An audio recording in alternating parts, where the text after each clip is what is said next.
23 فوریه یا 8 مارس در دین اسلام هست یا نه؟ همین رو ما چندین بار گفتیم برادرای عزیز. یکی 1 ینور، یکی 23 فوریه، یکی 8 مارس، یکی 9 می.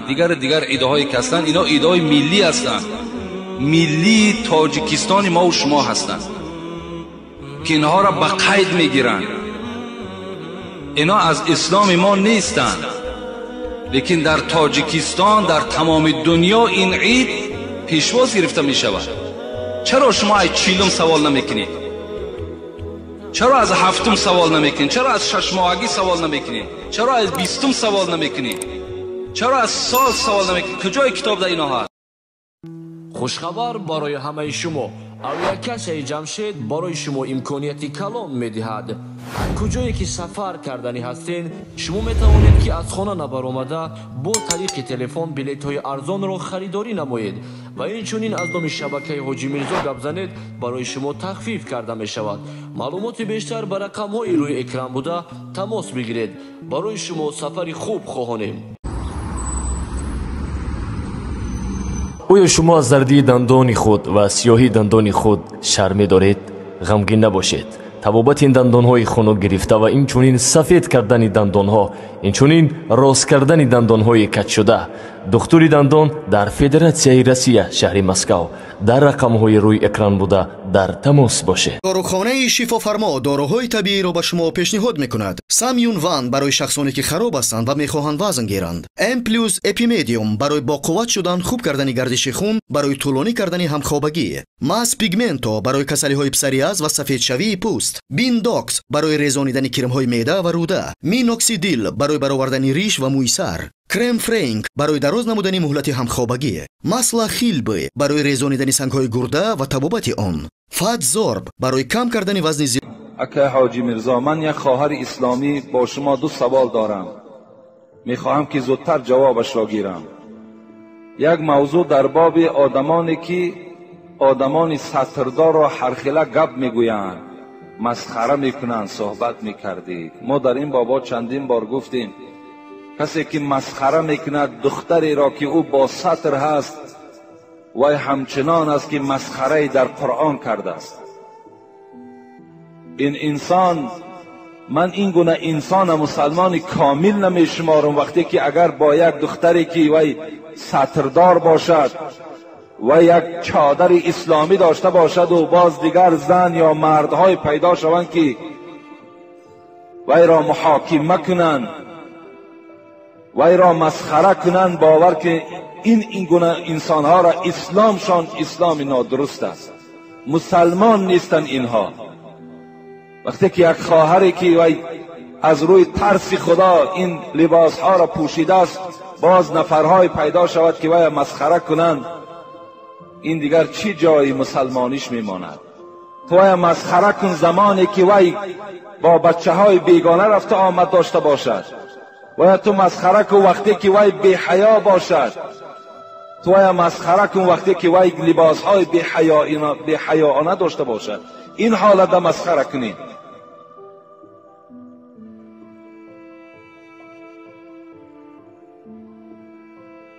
کسبم دوزندگی هست. کرته‌ای که من میدوزم با تن خود پوشیده کمبودی های آن را اصلاح میکنم. به من میگویند که این اوبال است، این رفتار تو در این مسئله روشنی. این اوبال نیست، یعنی همون کرته دوزهایی که برای آن که یعنی کرته دیگر انسان در بر خود میپوشن و بعض عیبها و کمبودی های این کرته را در راست آینه میگیرن، این گناه نیست. کرته یک انسان برای که وی اصلاح کنی، خوب کنی، تا که همون پولی که تو گرفتی وی حلال گردانی، این چی جای گناهش است؟ وی وقتی که میآید کرته را میگیرد وی تمام اطراف این کرته را تماشا میکند. اگر ذره در اطراف این یک عیب داشته باشد وی قبول نمیکند این کرته را. برای همین تو حق داری که البته میپوشی کرته را و نظارت میکنی، هر کمبودی که باشد اصلاح کن، جای گناهش نیست. محترم داملای عزیز، بعد التحیات را خواندن، صلوات ها را ناخوانده سلام دادن درست است یا نه؟ نادرست است. التحیات که خواندین، صلوات ها را میخوانین، اللهم اغفر لی و لوالدی میخوانین و بعدا سلام میدهین، این حالت درست میشود. التحیات خوانده و صلوات ها را ناخوانده و سلام ناداده نماز تمام کردن این نادرست است.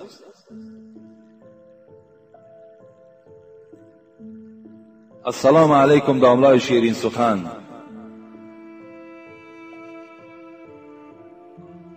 با من با این سوال جواب گردانید. مویهای سرم سفید شده است. من خینه یا کرسکه کنم همین جایز است یا نه؟ من جوان هستم. قال رسول الله صلی الله علیه و سلم ان الیهود و النصارى لا یسبغون فخالفوهم. متفق علیه. حدیث متفق علیه هست که پیغمبر خدا گفتن یهودی ها و نصرانی ها ریش ها و موی های خود رنگ نمی کنند. شما ای امتی من موی ها و ریش ها تان رنگ کنید گفتند. خب میگذاریم حدیث دیگر.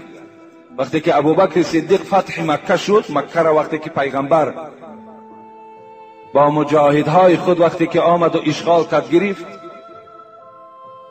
ابوبکر پدر خود ابو قحافه را نزد حبیب خدا آورد.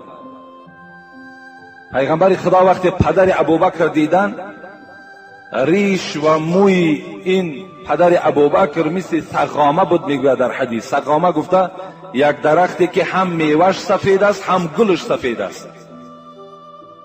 و رسول اکرم چی گفتند؟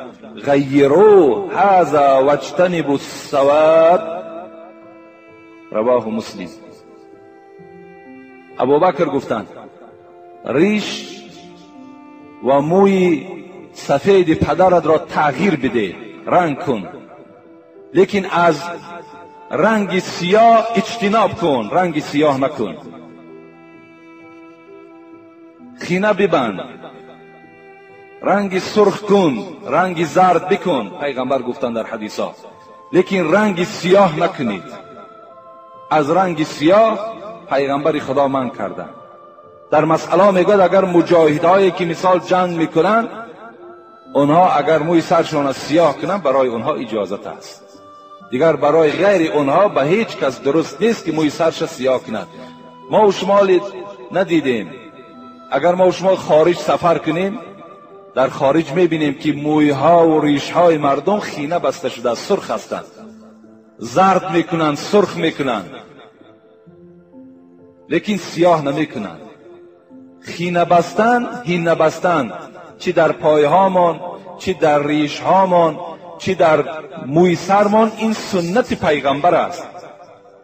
و سرمه کشیدن هم در چشمها، این سنت پیغمبر است. اینا را افسوس که در ما و شما، یعنی از زمانهایی که ما و شما نشنیدیم و این حدیث ها شاید که به پیشواهای ما و شما نرسیده بود که در بین ما و شما اعلانش کردن، مردم ما و شما از این سنت محروم مانده است. یعنی خینه کردن موی سر، ریش، اینها را جایز است. یا رنگ زرد کردنش هم پیغمبر اجازت دادن، لیکن از رنگ سیاه گفتن اجتناب کنید، سیاه نکنید. السلام علیکم داملای شیرین سخن و شیرین بیان. اکای حاجی میرزا، من استقامت کننده دهه قیپچاق می باشم و کسیته های شما را هر هفته برده گوش می کنم و مادر من شما را از روی سخنهای شیرینتان بسیار دوست می دارد و در حقتان دائم دعای نیک می کند و امروز بیمار خواب است. از شما خواهش می کنم که در همین ساعتهای قبول دعا در حقش دعا کنید که خداوند بر مادر من شفا دهد. با احترام، مخلص اشدی شما از دهه قیپچاق. خدای مهربان این مادری که از این جمعیت ما دعای خیر کردن، طلب دعای خیر کردن، خداوند شفای کامل و شفای عاجل نصیبش بگرداند. آمین یا رب العالمین. السلام علیکم اکای حاجی میرزا، خداوند زبان شما را براتر گرداند. داملای عزیز، یک سؤال دارم. من 3 سال پیش خانه‌دار شدم و عائله من در زکس فتة پوشیده بود. آن وقتا من نمیفهمیدم که این فتة پوشی در نکاح انسان زلال میرسانیده است. امروز که فهمیدم داملای عزیز، آیا من از سر نکاح کنم یا نکنم؟ با احترام مخلص دائمی شما از ناحیه مؤمن آباد. خداوند در سوره هود در آیه 114 او میگوید: اعوذ بالله من الشیطان الرجیم ان الحسنات یذهبن السیئات. نیکی های شما گناه های شما را کوره میکند. یعنی وقتی شما نفهمیدین با این عملهای شنیع و این عملهای نادرست چنگ زدین و امروز که فهمیدید و شما امروز به حسنات قدم زده ایستاده این، شما الک نمازخوان شدید، از خدا ترس کشیدید، ان الحسنات یذهبن السیئات. این نیکی های شما آن گناه های شما را پوشیده میگرداند، نابود میکند. فقط اگر این برگشتن شما برگشتن حقانی باشد، دروغ نباشد. امروز که فهمیدی عمل کن، انشاءالله خداوند برای تو هیچ ضرر زیان دیگر نمیرساند. و پیغمبر خدا میگوید: اتبع السیئة الحسنة تمحوها. شما وقتی که یک گناه در که قدم زده بودید، از پسش نیکی کنید، نیکی های شما گناه های شما را خورده نابود میکند. برای همین انشاءالله من برای شما اون جوان هایی که به این گناه ها دست زده بودند باز تأکید میکنم که این نیکی های شما، این عبادت های شما الکی اون گناه های شما را نابود کرد. شما الکی توبه اساسی را به سوی پروردگارتان کنید، انشاءالله دیگر در نکاح شما و در حیات شما هیچ زلل زیان پیدا نمی شود.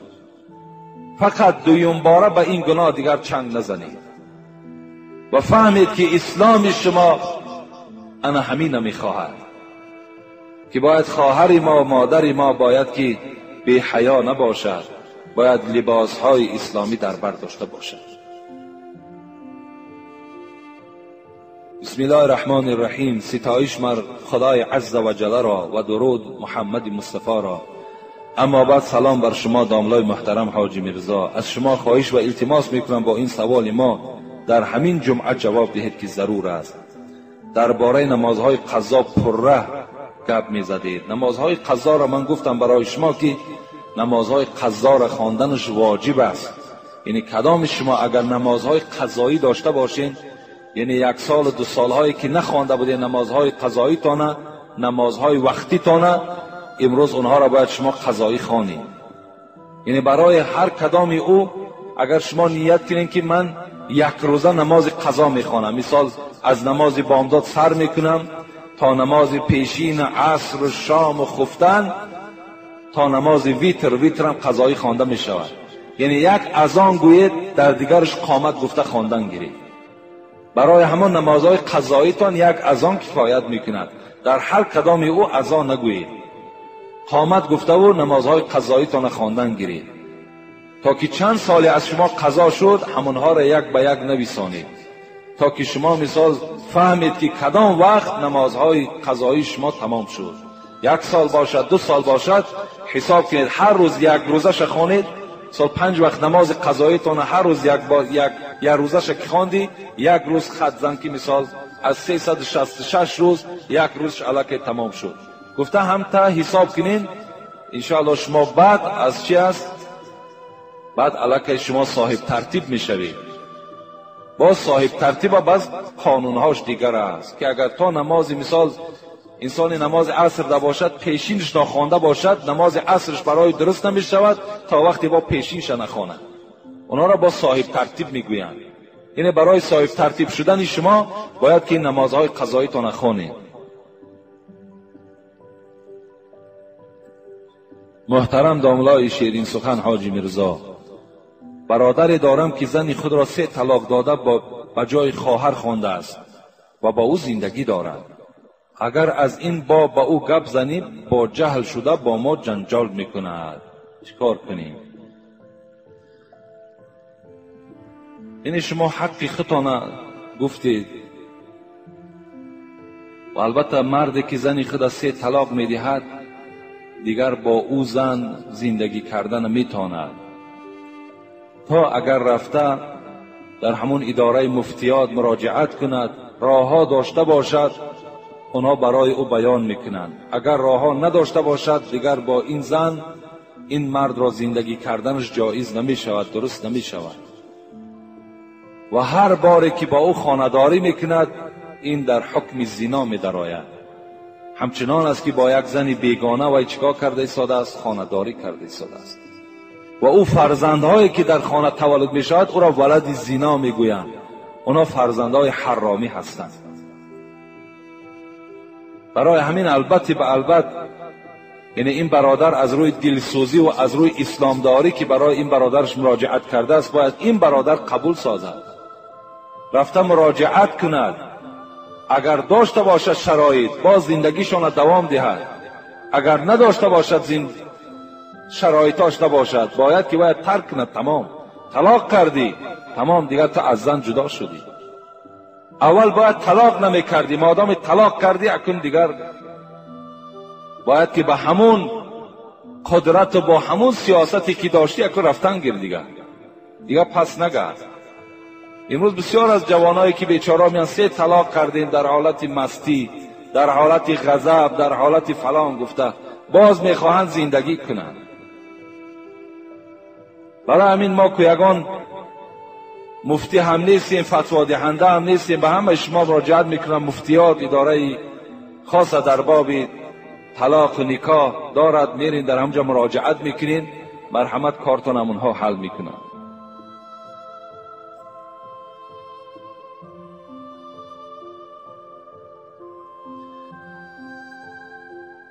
السلام علیکم داملای عزیز، من مهمان هستم، میخواهم با همین سوال من جواب دهید. آدمان میگویند که مرده میکشد، همین راست است یا دروغ؟ این دروغ است. هیچ وقت مرده هیچ کس نمیکشد. اگرچه همین گپ‌ها در بین ماها هست، حتی همون پدر نمیمانند که نزد همون گوری فرزندش رود. حالا که باید پدر فرزند در لحد باید که پدر گذارند، نمیگذارند، زنها نمیگذارند، نرو که مرده میکشد. وقتی مرده که کشید، این آیه های قرآن که هر یک انسان اجل دارد، ساعت دارد، این کجا می شود؟ مرده هیچ کس نمی کشد. این دروغ است، تماما به اینها باور نکنید. حتی همون پدرهایی که فرزنداتون از دنیا میگذرد رفته با دست خود در لحد گذارید و اونجا در حق او دعا کنید. کاش که او فرزندهایی که شما در لحد ماندید اونها برای شما شفاعت کننده در روز قیامت شود. شما سخن داملاهاتون گوش کنین، سخنهای اون زنهایی که هیچ دلیلی ندارن، هیچ علمی ندارن، با اونها شما تکیه نکنید.